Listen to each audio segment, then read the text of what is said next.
Steve and Amy, here is your 10-second video on how to use your camper. Now actually it's longer than 10 seconds, but here's Adam. He's going to start right here in the front and we will walk you around the camper. This is your viewfinder. This is a battery disconnect button. This is when you store it. You click that in and it kills all your power. Go ahead and keep that out for travel, and plugged in it'll charge your battery. Your slide button here for your slide in and out. This is your LP gas for your water heater. If you click that on and the red light stays on, it means the gas never caught up to the flame. Turn it off 3 to 5 seconds, do it again. Water pump, you'll use that when you have your storage water. Basically the awning in and out. Porch light, auxiliary light, of course, cabin light. This is your gauges for your battery, your fresh water, your black tank, your auxiliary tank, and your gray tank. And then we'll go back over a little while later on your exits of them. This is your GFI. If your outside plug on a blender collapses with the air conditioner or something, come in here and hit this button. If not, then there's another one in the breaker box, which I'll show you in a minute. Basically, the kitchen is set up as your home kitchen, same sink. Everything's pretty much normal as a house. Everything besides the stove, you will have to light your pilot light down below, which is down here. And that right there, you'll have to turn your knob to the pilot on position and hold it in to light that. It's a safety precaution, and everything else will light off your clicker. So pretty simple. Your fridge, microwaves, basically self-explanatory. You'll have to go over your manual, but it has nice features to it. Refrigerator's the on and off button. Basically on, you go to auto, it'll go to battery, AC or DC. Out is gas. If the light comes on, it means the gas did not fire. Shut her down 3 to 5 seconds. Just try it again. Pretty simple unit, really nice unit.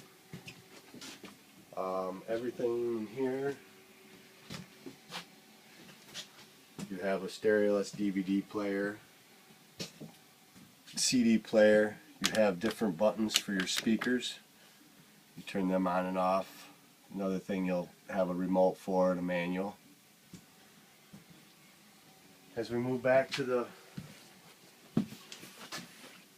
underneath the bed will be where your pump. There's your pump right there. And the pump has a hose for antifreeze so you can winterize it with one valve underneath. And this valve here will either take it from the holding tank or from the jug of antifreeze. On down here is the water heater backing for your bypasses.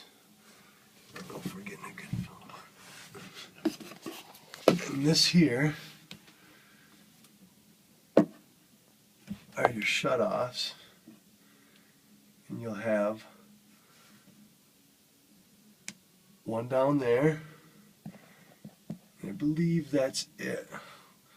You'll just turn that on.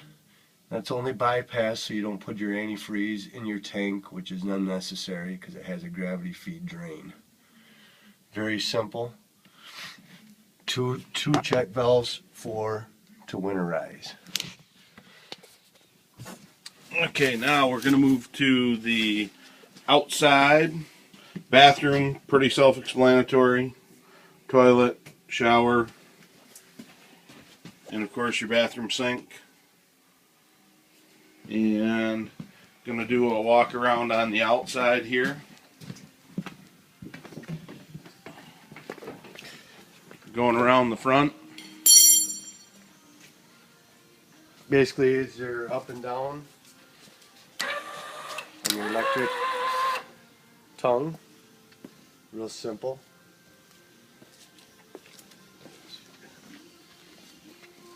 The back of the refrigerator, you'll probably never get into.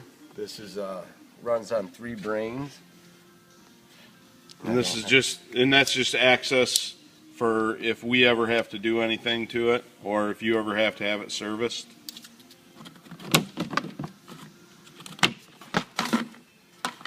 That's In what the it back looks like. of the refrigerator.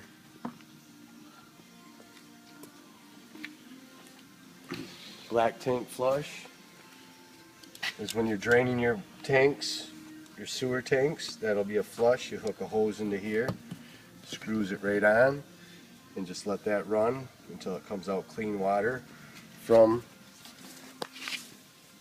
your tanks, which these are valves, your gray and black. Always do the black first to get your solids out, followed by the gray to clean your tube. You actually have an auxiliary tank, would probably be just a shower only.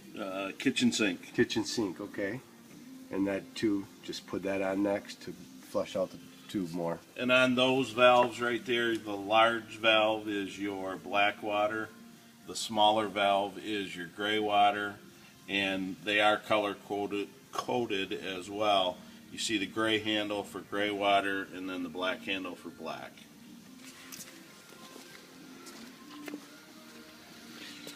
This is the water heater. This here is the plug. It's called an anode rod. And this rod here is to keep your tank from corroding. This will be plugged in here. And I suggest when you plug this in, it's electric and gas, make sure that you have water in here by burping the system. The system can completely wet. So make sure you have water here before you hit your switch down below. And this is the electric switch right there, the on and off. Make sure you have water in this, it will burn up quite quick. This is also a reset buttons, two here. This will be gas, that's electric. Just push them in if you find that it is not heating your water. These rods will eat up in time, and they're meant to, because this is the one that takes the corrode from your tank. Basically, you have this is the water holding tank. This is for your fresh, clean water to drink and shower with. You'll just fill this as needed, and it will show you on the gauge I've shown you earlier.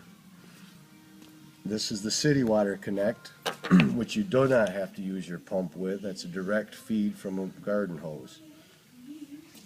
This will be a cable inlet to the camper. That there is just something to feed to your TV. If you find that this cable is plugged in and you're not getting reception from your TV, there is a button. It's your antenna boost. You just turn that off. It's a simple green or red button inside.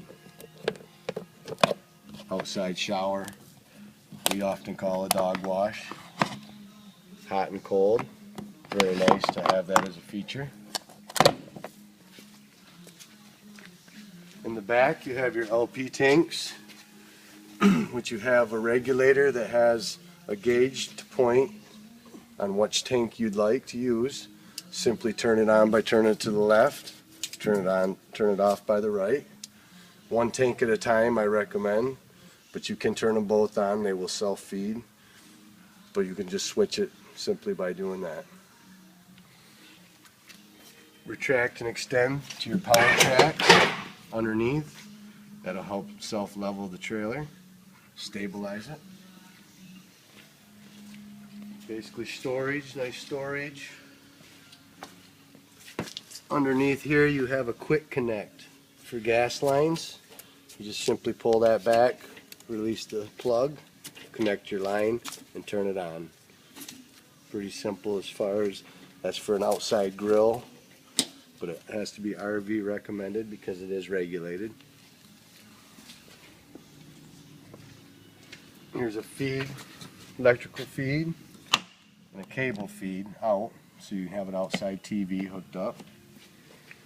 This is the exhaust for your furnace, all self-igniting, simply by the adjustments of the thermostat, which will get very hot, so be careful.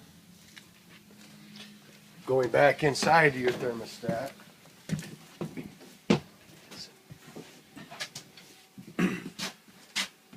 when you turn this on, it'll say AU for auto. Do not use high or low.